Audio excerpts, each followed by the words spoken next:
All right, we are live. Hi, everyone. As you can tell, I do not have my sidekick, Chairman Mike, with me today, but I do have very good friends of Iowa. We have C. Michael Pickens and we have Governor Wildstar to help me with this broadcast. I think we're going to have an amazing conversation today. So we'll just jump right in. I'll start with you. Nickolas, what are you seeing? You're in Fresno, right? What are you seeing in your protests? I see you going live every single day. I'm watching you. So tell me what you're hearing. Yes, I'm a very avid, I guess, demonstrator. So I've been involved in these local protests here in the state of California ever since the reopen, I guess, demands to reopen the state when the coronavirus pandemic panic first started back in March, early March. So I was involved in those reopen protests and saw a slow trickle start for that. I guess because of people's fear of the coronavirus.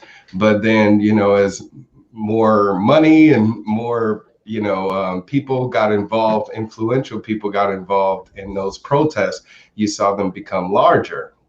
So I saw that progression as well as with the Black Lives Matter protests that have been happening here in Fresno as well, because Black Lives Matter is it's not really an organization. It's more so just like anonymous. It's an idea, so anybody and everybody can get involved. There isn't any central type leader other than, I guess, the people that created the nonprofit organization itself. But here in Fresno, there aren't any official leaders of it. So lots of the protests were pretty much independent or inspired by the Democratic Party, which I saw a big difference in getting involved with those protests versus the reopen California protests, which was organized by a lot of right-wing Trump supporters here in the state. So where the I guess Trump supporters, the Republicans, were providing more of a platform, open platform to speak, to the public. The Democratic Party had a specific message that they wanted to stay, I guess, in the tune to. So they didn't really provide any type of open mic atmosphere to those people involved. So it was a bit discriminatory there, especially seeing as there's been a growing demand for criminal justice reform. And one of the greatest ways to do that is, of course, change the, city officials that we have in leadership roles. For instance, the governor, and here in the state of California, the governor is being recalled. There's a recall initiative, and he has definitely failed, Black people, people of color, taxpayers here in the state by allowing these abuses of authority through law enforcement continue as he's been governor. So he hasn't made any attempt to, get it under control since he's been in office. And you would think he'd be the first person to go on the demand list. But because, again, the Black Lives Matter protests are being orchestrated by Democratic organizations or, left-leaning organizations or whatever, they're not really on board with the recall, which is sad because that would definitely get things going quickly. So I really want to ask you about this because a lot of people who voted Democrat they voted Democrat simply because they were under the assumption that Democrats supported criminal justice reform all along. Right. And I feel like they had the wool pulled over their eyes because right now in Iowa, I don't know what's happening in your states at all. But right now in Iowa, they're saying, okay, well, we're going to ban chokeholds. And I'm like, okay, well, you can still beat me to death. You. So what's that do? So tell me about what you think about the Democrats being involved in all of that. So I'm a California native, and in California, the most powerful political union there is the prison guard union. They donate more money than ever. And the Democrats have been in charge of the governor's seat, the Senate, and the House for a while now, and they've done nothing to curb, these abuses of power, police power, and they're not going to. So it's really interesting to hear from Governor Wildstar that the Democrats are running these protests, but there's no teeth to it, So. Yeah, I mean, here in California, excuse me, the Governor Gavin Newsom, early this year, signed into law the Stephon Clark Law, which was basically a law to reduce the amount of those police shootings that we hear about in the news, to where a police officer isn't allowed to use excessive force unless their life is in danger. So this happened as a response to the killing of Stephon Clark, who was a 22-year-old black man that was shot and killed in his grandparents' backyard for having a cell phone in his hand that police thought was a gun.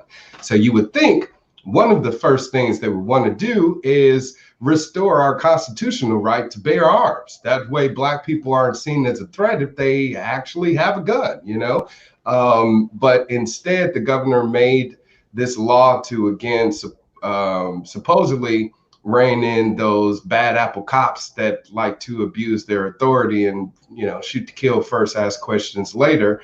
But since then, we've had multiple instances here in the state where there's been shootings, police shootings. One in particular in San Leandro, California, there was a black male in a Walmart wielding a bat, suffering from a mental breakdown, and he was shot and killed by a police officer. And this was in a crowded store. He shot him 3 times, and the first shot actually disarmed him. So he dropped the bat, and then there was 2 more fatal shots after that. So it was definitely not only an abuse of authority, but abuse of power, but it also put innocent bystanders in danger. So it's crazy that we do have this Democratic, controlled trifecta here in the state, and they've done nothing to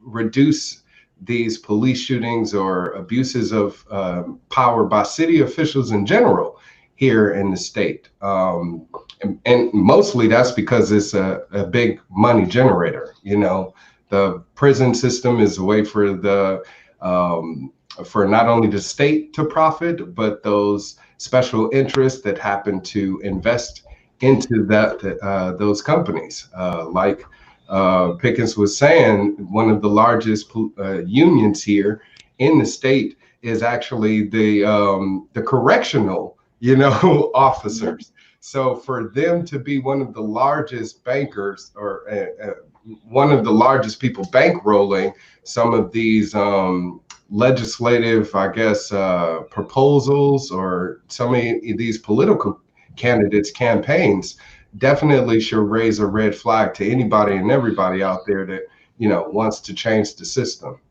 Yeah, the prison guard union is the top, followed by the public teachers union, followed by the police union in 3rd place. So you've got 2 law enforcement top unions donating to all these Democrat candidates.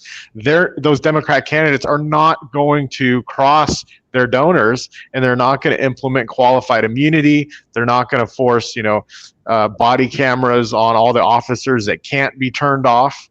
They're going to keep protections in place. They're not going to get rid of, what is that?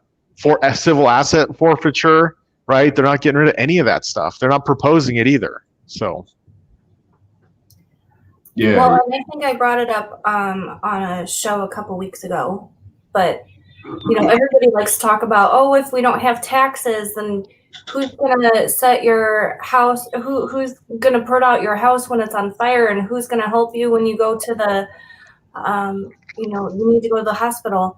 Here's the situation that we have, though, is that there are 3 systems that people think are protecting us, and that's the fire department, the EMTs, and the police department. But only one of those systems profits from putting you in a cage. Right. Only Sure. one of those systems profits from, making a quota to pull you over to, waste your time or whatever they do. Only one of those systems is a bully. The fire department doesn't go around setting people's houses on fire because they have a quota to meet. The ambulance department doesn't go around trying to give people heart attacks so they can take them to the hospital. But Yeah. we have a corrupt system where the police are doing things to put people in cages so that they can profit. So I'd love to talk about that, because the fire department, if your house catches on fire and you call the fire department and the fire department puts it out, they're going to charge your homeowner's insurance, for their visit. If you call 911 and the ambulance picks you up and you have to go to the hospital, they're going to charge your health insurance, or they're going to charge you if you don't have health insurance. And surprisingly, it's the same with the cops. My alarm, I got a false alarm here and the police showed up. And 2 weeks later, I got a $200 bill for a false alarm, reporting visit. So I paid them $200 for them to show up and say, okay, yeah, you're good. Which I don't honestly have a problem with that. I don't either. Yeah. They came out, and if the alarm was going off and I was getting stolen from and they were stopping it, heck yeah, I'll pay you $200. That's way cheaper than losing thousands of dollars in inventory, But that's the thing is, okay, if it is a service, if, whether it's fire or police services that's being provided to us as a community, we should have the option to choose a cheaper service, know? And, if protecting the community is something that the police unions mainly have created a monopolization on by providing the personnel for these departments. I mean, you can definitely reduce the amount of costs by not, by not funding them at all and not associating with the unions. Start using a different protection service altogether, and I'm pretty sure you would see the cost be reduced. But like you pointed out, Myra, with these three, services, emergency services being provided to us, none of them are elected officials. That's the sheriff's department. So if we as a community wanted to say, hey, we just wanted to focus any type of criminal, any type of violent crimes or criminal investigations, let the sheriff's department handle it, since that's their job, then we can reallocate those monies being spent on police services, on fire protection services. That's actually what Jeff Hewitt did out here in California.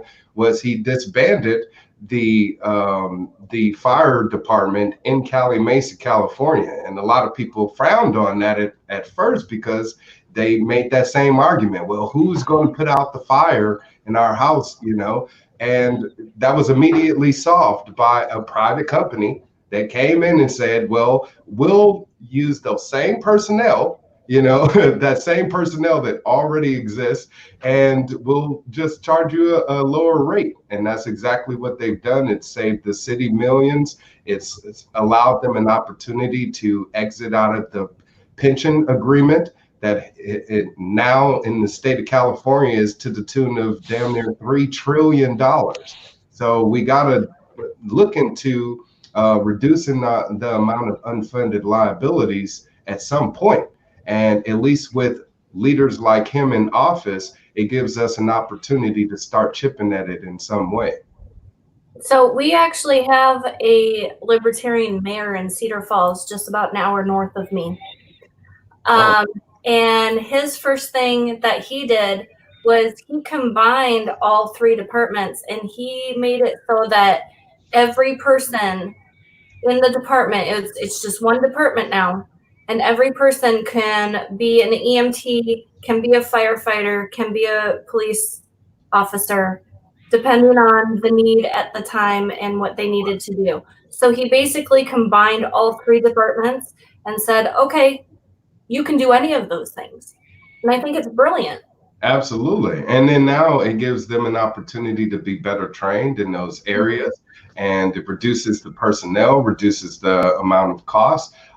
It probably gives them a better an opportunity to address those issues when on call, because a lot of times, police get called out on the scene when it's a medical issue. So now that they're trained, with any type of medical skills as an EMT, now they have the opportunity to address that right then and there instead of calling on a different unit to come and back them up. So that's definitely smarter than what we've got going on now. But at least, like I said, it's an attempt to reduce the size of government, which we know definitely has grown out of control. So we kind of went down a rabbit hole from my agenda. This is why we need Chairman Mike, because he can get in control.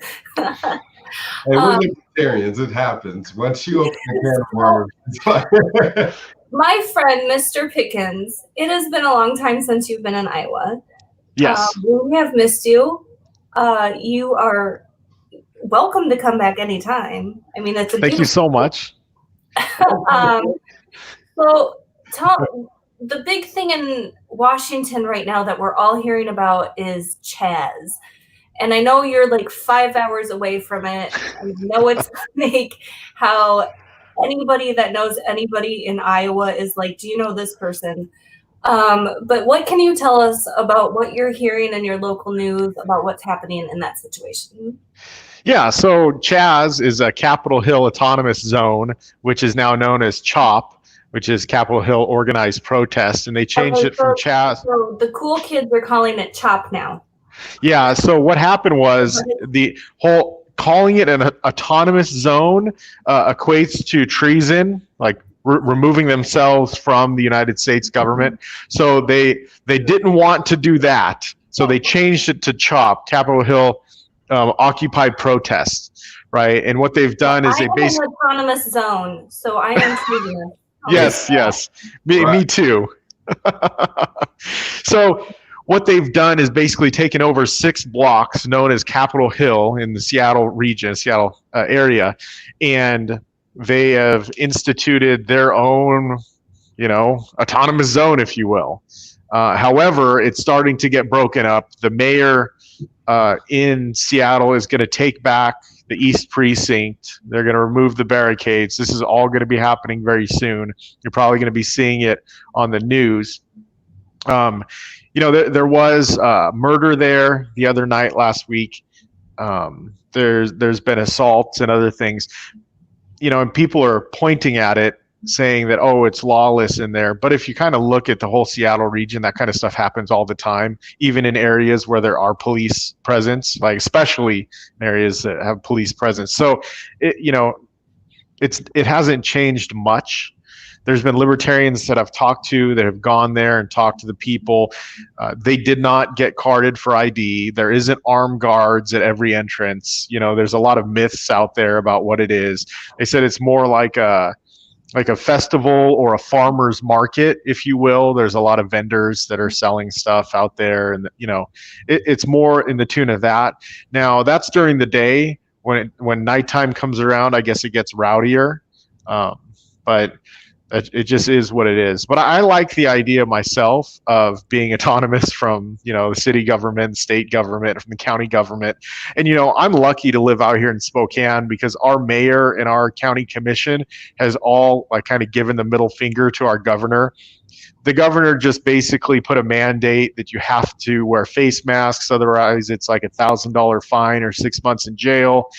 Our mayor said the police are not going to be enforcing this. The county commissioner said the sheriffs aren't going to be enforcing this. So there's no teeth to it. They've kind of said, sorry, governor, we don't believe in this. We're opening up anyways.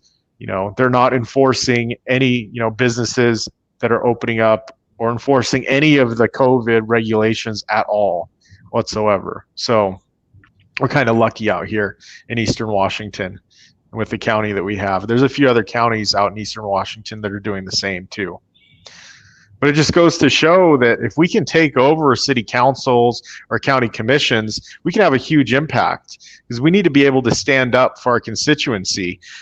They waited way too long, in my opinion, here in Spokane to tell the governor, no, we're not going to do this. I think it was the fear mongering that's been in place. Now that there's widespread testing and they're showing that the fatality rate is way lower than initially put out there. It's not 5% or 6%. It's 0.5% or 0.3%. And young people are getting it and getting over it. They're not getting serious, serious repercussions from it at all. So hopefully we can get through this quickly and we can have less impact on the economy. People are losing their businesses right now, and it's not just their business. It's not just economic. This is their dreams, right? Their dreams, their goals for their family. Like they're losing hope. Suicides are way up. People are jumping off the Spokane Bridge. It's just crazy at the rise in suicides. And we have to look at the human capital that's being expended over a virus that may or may not be that serious. So we as libertarians have to stand up for all of our rights all of the time. If it is a serious virus, we need to recommend wearing face masks. We need to recommend using hand sanitizers. We need to recommend, 6 feet physical distancing, right? But we never can mandate, right? We can never use a police force to now give them another tool to oppress people. Right. And if you look at Black Lives Matter and what's going on, minority businesses are the ones that are mostly being hurt. Yeah. That are going under right now because they may not have the capital backing them. So if the Democrats really do care, they need to stop locking down the economy. They need to give their advice and say, hey, this is what we advise you to do, but we're not going to force you to do anything. Yeah. Please be safe. Well, Black people. I think I said them last week. I apologize. I wanted to respond to what Pickens. Yeah, go ahead. But yeah, my businesses were definitely heavily impacted. I know for a fact here in Fresno, because during the coronavirus lockdown itself, during the quarantine, it was very difficult for them to stay afloat because the amount of customers that they were receiving. I mean, first and foremost, before that, the amount of traffic that they were receiving were low. So they were already holding on by a thread, and then this lockdown, is being imposed upon them, and now they're having to suffer even more so business-wise. And then the assistance made available by the federal government, those payment protection, or what is it, paycheck protection loans or whatever, didn't do anything to help those businesses as well, because they weren't getting approved for that. So you're absolutely right. The coronavirus lockdown, or whether it's the coronavirus lockdown or these Black Lives Matter protests, us as libertarians, we definitely should be instrumental in being involved in the community, not only when it's comfortable. I do that myself as an example, but yeah, with regards to the mandates here in California as well, they are pushing, the governor just passed an executive order mandating the face mask. So you have people locally pushing their city officials to refuse, like what you said, Pickens. So this happened in Orange County, where they actually reversed the law, but now that they've mandated it, who knows what's going to happen. Yeah, so if we can take over city councils and county commissions, we can, basically say, no, thanks, we're not going to do that here in our area. And I think the silver lining in this whole coronavirus thing is average citizens are looking at the government and saying, hey, maybe they're not that smart. Maybe they don't really know what they're doing, because they've been wishy-washy on face masks and wishy-washy on all of this. And maybe they're wrong with the statistics. And there's going to be 2 million deaths. And then now it's, 200,000 deaths. And it's not going to be by June. It's going to be by December, and they just keep changing everything around. And then the overreach. people are realizing that, you know what, the government shouldn't have this much power. And I don't know about you guys, but we are getting more people joining in at the local level in our local organization here. So, but I think we went down another rabbit hole because we were talking about Chaz and Chop. Matt, okay, so here in the state of California, we actually have about 20 to 30 counties, I believe, that consider themselves to be what's called Jefferson State.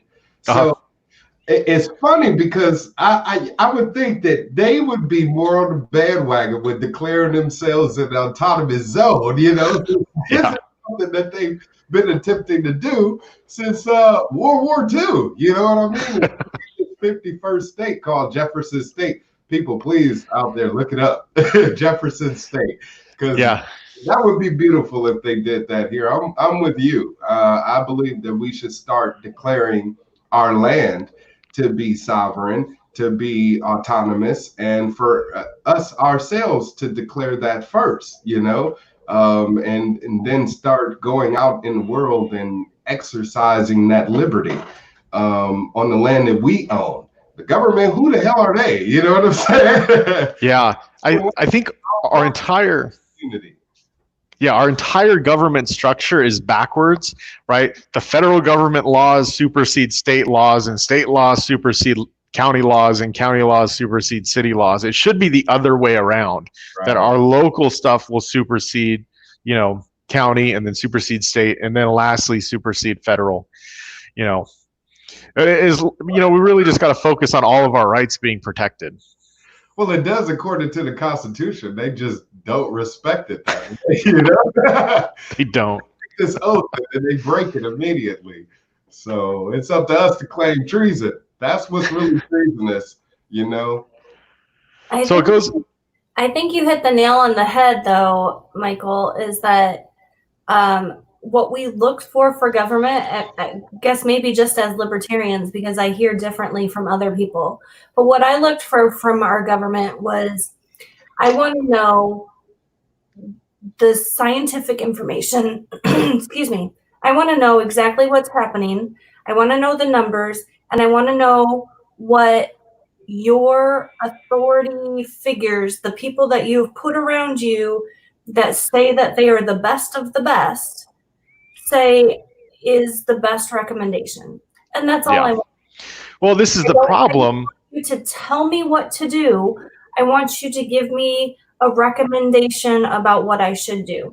And then leave me alone. These so-called medical experts, right, their recommendations have nothing to do with eating right, with eating fresh fruit and vegetables, have nothing to do with supplementing vitamins and minerals to boost your immune system, right? None of their advice actually is going to benefit us and to protect us, you know, from these viruses or help our body fight off viruses and colds and whatever.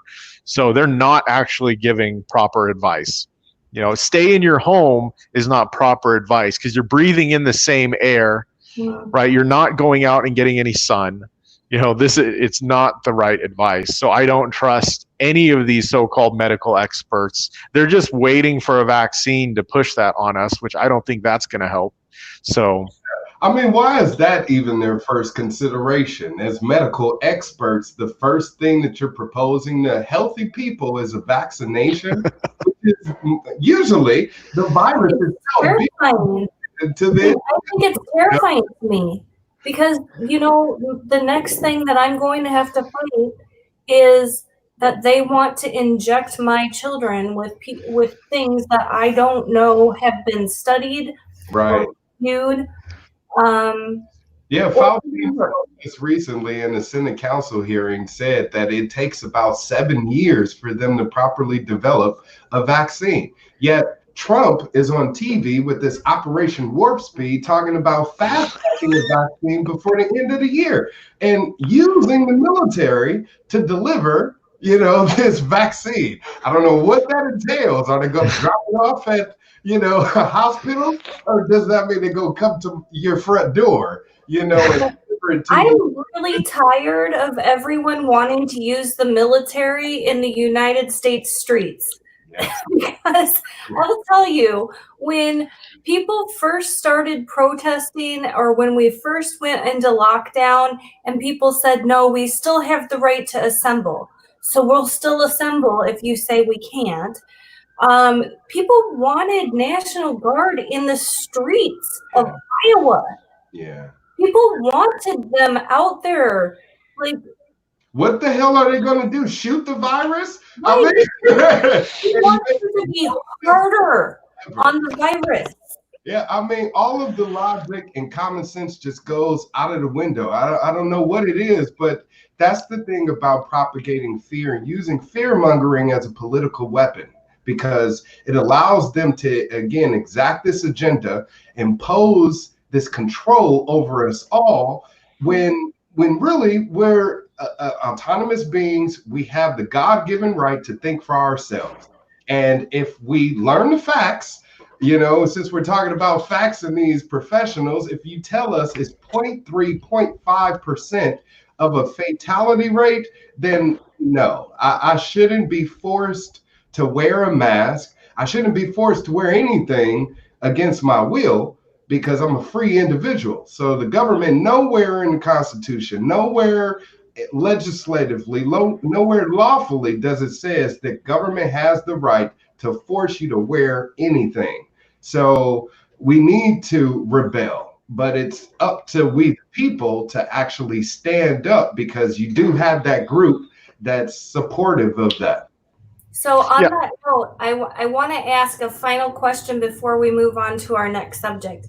But my final question on COVID is, what happens when the next virus comes along? What happens when Ebola runs through the United States and we're all like, no, we're all done quarantining. I don't want to listen to you anymore. It's like the boy who cried wolf, right? Right. That's what they've done. People don't trust them. There's something that eats people's brains, but people are already so sick of what the government tells you, because you might get the flu. That's the zombie apocalypse. Here we go. No one's like, oh, I don't trust them anymore. The zombies are walking in the street. Nope, don't believe it. Ebola is a real thing, right? What if that starts to spread? What my biggest fear is that people will feel unsafe listening to the government now. Sure. Yeah, they won't trust them, right? And I think that might be a good thing. Every reason not to at all. Not if there's Ebola going around. We need to change leadership so we can actually restore the public trust and faith in leadership. These public officials that we elect into office, because God forbid something so serious as Ebola were to roll through the United States. We would hope that the government would provide us with actual options that would truly protect us. At this point, with what happened with something so minor as this coronavirus, it's going to be hard to take them seriously, even if they were to propose, such a thing. So it's sad that government officials themselves have put themselves in this position. We, as a supporter of that system, that establishment, have allowed it to, be in this dictatorial position in our lives. Yep. Well, what we have to do at the local level is just continue to do outreach. That's something we're doing here in Spokane. I sent out, when I say I at the Spokane Libertarian Party, sent out 250 letters to former libertarians in the area to try to get them back active again. And we've gotten some really good response. We've raised $480 from those letters that went out. So it didn't cost any money, it paid for itself. And then the next one, we're going to do a blast to 5,000 homes with our newsletter that we're working on. That's going to explain self-ownership and explain the non-aggression principle and explain voluntarism, and have articles in there and stories. and send them out to 5,000 homes and see what happens, and see who out there is ready to hear our message. Because I think there's a lot of people that are ready for it. And if we are successful, with this mailer that goes out, and we get enough response that covers the cost, we're going to be able to do it again and again and again, and just keep sending mailers to chunks of homes. Right. So we're trying that. And then the second thing we're working on is we're using eCanvasser to canvas precincts. Now, this isn't knocking on doors. I don't like knocking on doors. I'm a libertarian. I want to leave people alone in their property, right? I don't want to be bothered either. But we just hang them on the doorknob and just keep walking. And in the software, you could just click, the house is done, and the house is done, and you just keep moving on. You keep moving on and focus on your precinct and get people committed to their precinct. If everyone is focused on their own precinct and winning their precinct, eventually we're going to win bigger races because of that. A precinct is anywhere from 500 to 700 homes in your neighborhood. So using that software and getting people plugged in and canvassing homes, back in 2014, we focused on this same strategy, and we were able to win 5 precincts that year. We weren't able to win the races because they were state house races, but winning those precincts showed that it could happen. And if we, did that with every precinct, then we probably would have won those races. So right now with Joe Jorgensen's campaign, with Anthony Welty's campaign, we're going to be focused on how many precincts can we win. So I believe that you're absolutely right. This is a ripe opportunity for libertarians to kind of step in and communicate our ideas to the public on both the right and the left. I mean, when I was speaking with people that were identified themselves as Republican, I was able to speak about what's going on with this coronavirus lockdown, government's overreach and imposing their arbitrary laws upon us, and that was able to gain their support.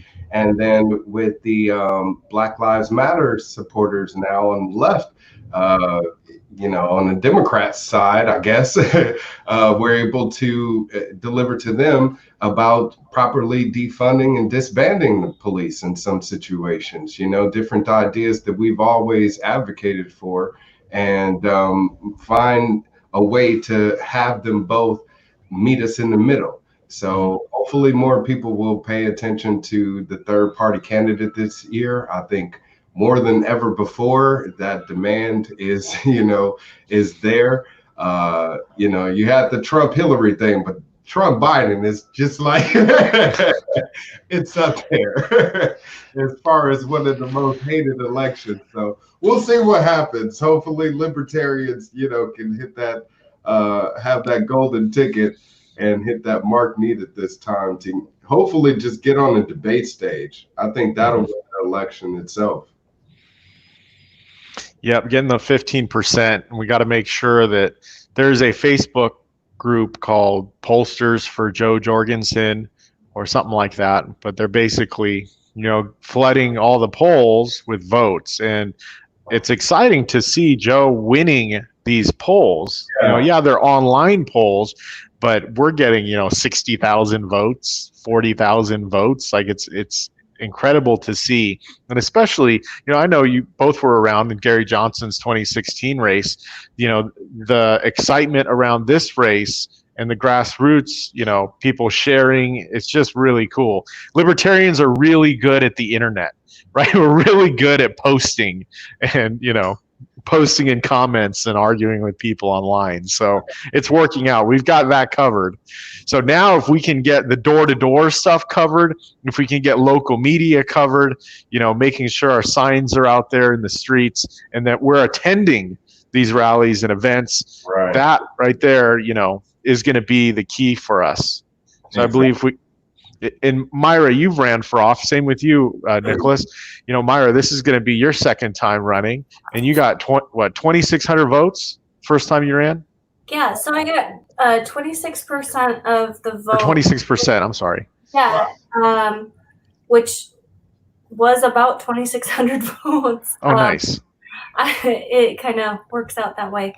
I kind of want to pick your brain a little bit about what I need to do, because honestly, this time around looks really different for my volunteers. And I've already I've done the work. I've set up a team. I have a solid group of people. We communicate daily. I've got somebody working on trying to build my social media. I have someone working on my website. I have someone working on videos. I just have to provide content. I have people checking my content all the time. So I've got all of that down. What I need is money. So tell me how to fundraise right now. So I'm going to send you a video. It's on the Libertarian Leadership Academy page. It's me with Anthony Welty creating his campaign prospectus. It's a 2-page campaign prospectus, and it's what you can use to fundraise with. You can send it out to potential donors, right? He just did a money bomb, right? And he's raised $8,000 in the past 2 days, and he's raised over 60 grand for his campaign. Wow. He's been putting out content, and he's been putting out signs, and he's been traveling, and for you that's what you got to do. You got to target your people. So you can find in Iowa, there's per party registration, correct? So you're going to have to send some letters, with an ask with your campaign prospectus to everyone registered as a libertarian, and explain why it's important and why your race is winnable, right? Getting 26% the time before, and then also talk about what you need to win your election. You only need 5,000 votes to win, which means you need to hang up rack cards on 10,000 homes to do that. So you're going to need the money to print the rack cards. You're going to need the money to print the signs to go all around your district, right? And putting that ask in there will get people to write checks, and they see that you're serious because you just included, a 2-page prospectus on your campaign, and they're going to hold that up and they'll be like, "Wow, Myra is serious." And by donating to your campaign, it's showing them that they will have impact. That's what they want. They want to have impact with their money, and you will do that. You'll give that to them. We've got Stephen Skelton running for Congress here. He needs 50,000 votes. So he has ordered tens of thousands of rack cards that they're hanging up through eCanvasser. Same with Anthony Welty. He needs a lot of votes to get through the top 2 primary. So, he's got a ton of people that are hanging up rack cards right now. And that's what you're going to have to do, because it guarantees that voter is going to at least learn about you, because they have to take that rack card off their door. If it's a direct mail piece, it may be stuck in between other mail, and they may kind of sort through it, and that's it. But if they go and they pull it off their door, they're going to read it. So, and that'll give you the opportunity, and it will show them that you have credibility because you have volunteers hanging those up. You have people that are passionate enough to walk around and hang those up. And it's a lot easier than knocking on doors. Knocking on doors takes time. You go and knock on a door, you got to wait for them to open the door. And what if no one's home? Then you just wasted 1 minute, 2 minutes of your time. If you're hanging those up, you could get 100 homes in an hour. Just keep walking, just hanging them up, just keep walking. Marking them off on eCanvasser. Next, right? So make it a lot easier. And it's not scary for volunteers, because they're not having to talk with anyone. Yeah, I've never made my volunteers talk to anyone because I wouldn't want them to. Not because I don't trust them, but because I wouldn't want them to have to feel like cornered. I want my volunteers to feel safe too. So if anyone's going to feel cornered, I want it to be me. Yeah. But I guess policies. What's that? I said they should know your position on your policies, though. Yeah, they do. Well, why should I vote for this candidate versus my guy or any other guy or whatever the case may be? So they need to be prepared to answer that question. So that's one thing to inform you. For sure. So one response that you can train your volunteers if they do get asked on why, then they say, I've known Myra for X amount of time, and she is an honest and good person, and she will do the right thing. That answer right there just passes the credibility onto you, and it stays away from any issue, any dividing issue. She's not going to take any type of bribes. She's a good person. She's an honest person. Saying those type of things will get people to be on board. Okay. Then they may ask other policy questions after that, which, your volunteers should be able to answer, like Nickolas said. But for the initial basic. Another way to look at what you're saying is after they say that, the build of character, say, hey, well, if you want to find out more about their positions, you can just visit their website. Yep. Here you go. and then go on, and then have your volunteer continue on. They don't need to be having 20-minute conversations with people. Right. So. No, I love it. But I mean, as far as fundraising, do I hit local businesses? Do I hit my most famous libertarian friends across the country? Expect a phone call, all of you. So bring your prospectus with you. If you're hitting local business is a good strategy, because those business owners have spheres of influence, right? They own a business. People ask me, who am I voting for, right? They're going to ask them who they're voting for. And I can tell you, if you're running against a Democrat, that person probably wants to increase taxes. I'm not saying they do, but they probably want to do that. Now, you have an in with that business owner because you want to reduce the burden that they have, right? Reduce the burden per employee that they're paying, right? Instead of paying the government and those employment taxes, that employee can make more money. Right, so you have an advantage. I definitely would talk to those business owners because they have cash flow. I don't recommend trying to call other libertarians from other places around the country because they're trying to focus local. Candidates call me and ask for money, and I'm like, dude, I just dropped $500 in my local county organization. I'm trying to win in my city. I'm trying to win in my area. And that's what you should be encouraging other libertarians to do. You've got to focus on building your network and building your base within your district. So highly recommend hitting up those business owners. Those guys are the ones that can write you a $1,000 check, $200 check, something that will make a difference. I'm not saying small donations, except those two, but you get those bigger donations, that's what's going to buy, your 10,000 rack cards. If you can get a $500 donation, that covers 5,000 rack cards. That'll have a huge impact, and that's what they want. They want a huge impact. So, I think Michael Pickens just turned me down. I did. I did, yes. Oh, what is my Connor Jr. happens to be up? Just getting around to turning in. Absolutely hate missing this tonight, but you guys are killing it. Thank you for taking on the hosting duties. You're welcome. Be safe. Yes. Please.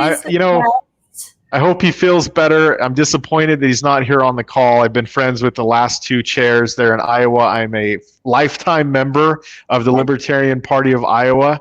So anyone listening to this or watching this, please join the Libertarian Party of Iowa. Join your local county organization.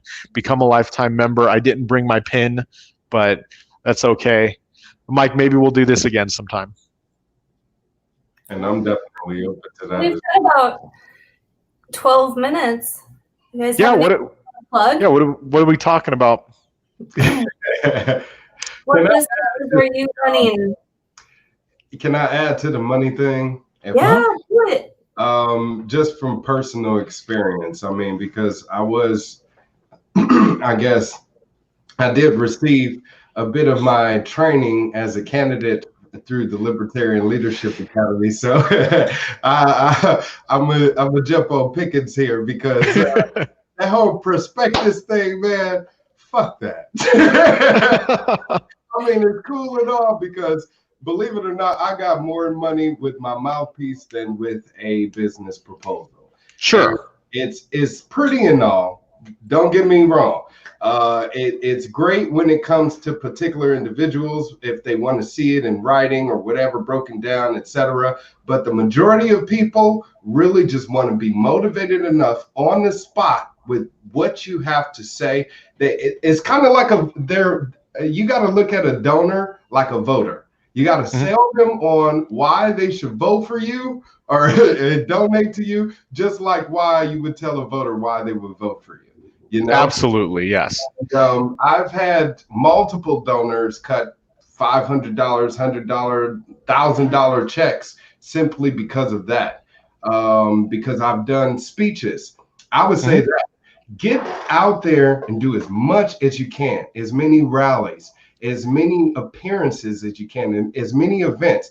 Get your face out there. That's what's going to matter the most, because the money is buying you attention, buying you exposure. You know what I'm saying? So you want to bypass any of what you can do with money, with a true grassroots effort.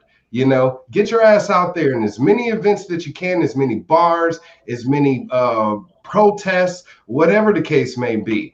Get out there so people in your district know who you are. And Pickens is definitely right. As far as materials, those handouts are definitely going to be better than going door to door. I've done it myself, and trust me, in an hour, you've hit probably 12 houses, and you're like, okay, I'm done with this, you know, because you will spend maybe 10, 15, 20 minutes speaking to these voters. You are the candidate, so they're going to want to know your position on, you know, these issues, or why should they vote for you.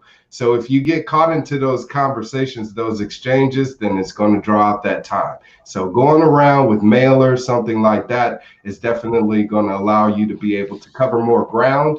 Go out to any malls. If some of them don't allow it, because the mall is private property, the parking lot. But if they're parking on the street, that's any man's game, you know. So you can go down every car, putting a business card in every, you know, passenger driver's side door. That way, you know, every car has your material. The more people you can get in helping with that, the better. And they definitely need to be dedicated. They need to, you know, bleed and sweat your campaign. They need to be truly, truly dedicated towards helping you, because those are the type of people that are going to make it count. You'll probably have 2 or 3 of those solid individuals. So try to get as many as you can, not only on the street promotion side, you know, the physical side, but the keyboard warrior side, like Pickens was also saying, you know, libertarians got a soldier base, you know, keyboard warrior. So you definitely want to tap into those people that can help you out online as well. But it's a mix of those things. Going out to businesses, those local businesses that want to get away from that. Some of them have political affiliations. That's going to make them deter them away from wanting to get involved with you for whatever reason. So aim to look at those more independent-minded businesses towards donating. Awesome. Yeah, so some of the business owners are going to be Republican or Democrats. The Republicans don't have an option in this race. You are their only option. So you know, definitely target them as well. There's more that you agree with them on than not. So yeah, if you got a top 2 thing going on, that's easy. You know, when there's multiple candidates, it's much harder. You know, I was going up against 5 other guys, but yeah, when it's just you and one other opponent, oh yeah, just go after whoever. If your opponent is a Democrat, right? Yeah. Oh yeah, go after the Republican base, the independent voter, no party preference. Shit, some of those Democrats that are sick of, you know, whoever that person is. It is an incumbent that you're up against. Well, I have to say she's super sweet and adorable. So I mean, it's kind of like 2 peas in a pod. Just one's libertarian. Yeah. Well, if she's been in office before, then that gives you an opportunity to attack her record, her credibility, you Right, know. right, right. And hey, she's already served as a public representative. Let's get away from that and get something different. That's you. Sure. No, I love it. All right, so Mr. Pickens, what's your plug for your business right now? What are you doing? Yeah, so the Online Libertarian Leadership Academy, if you send me an email, I get you free access. It's Michael Pickens at libertarianleadership.org. There's all kinds of training in there. The fundraising training that's in there, Nickolas, the prospectus is just a tool, right? So you have to talk to the people first. But when you go in and talk with business owners and, they see you, they hear you, and then if you have a plan that you can present to them, then they're going to invest in what you're doing because they know that you're working on it. There's a book called The 33 Strategies of War, and one of the chapters in there is about how to motivate people.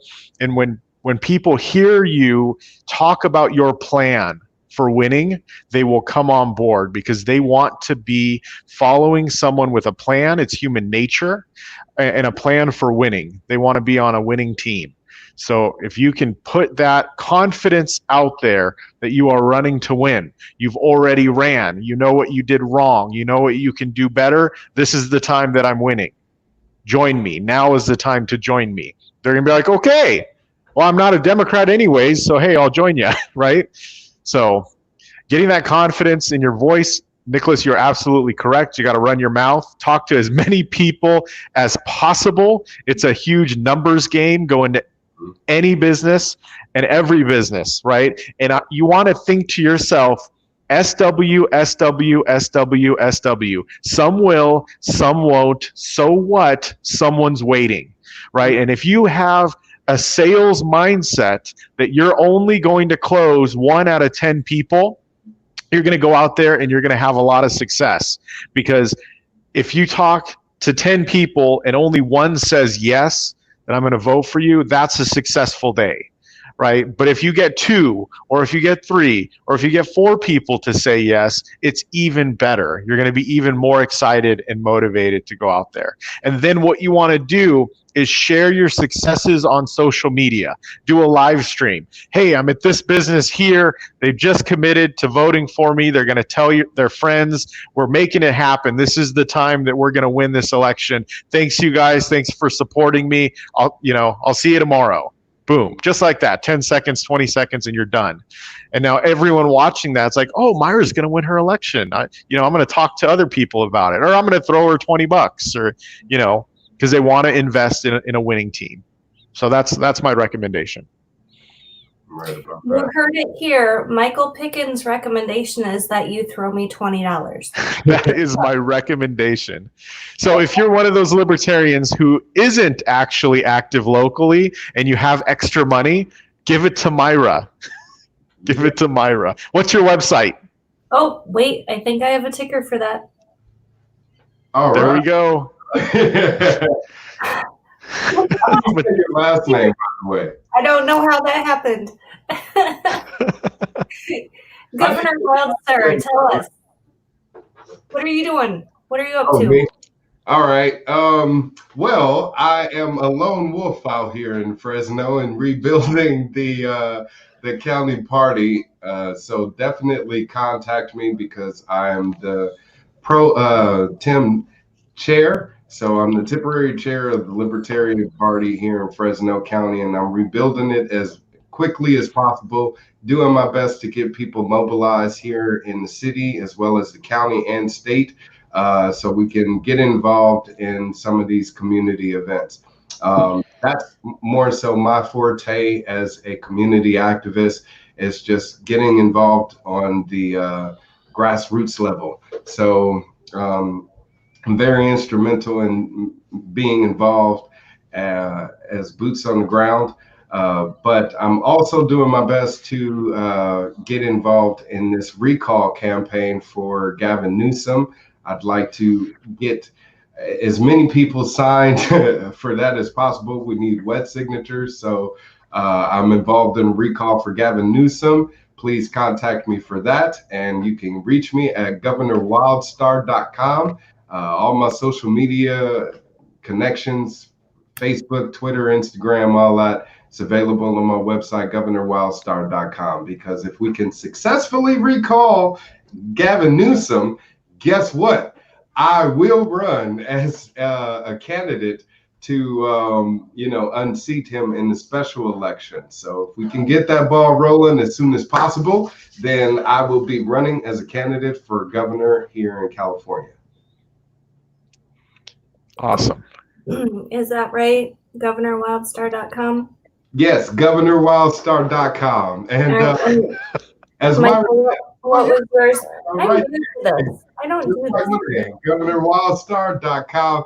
And I'm also host of Black Side of Liberty, a live stream show that I host twice a week, Tuesdays and Thursdays, 3 p.m. Pacific time, on my Facebook and YouTube, which has over 25,000 subscribers. So please definitely connect with me on YouTube as well. Watch any and all of my videos, my protest videos, my Black Side of Liberty interview videos, my videos of me at court challenging the damn prosecutors, a court system, battling traffic tickets like a libertarian should. So check out all of that. No, I love your videos. I watch them whenever I can catch them, and it seems like I just happen to be on Facebook when you're there, and I always try to say hi.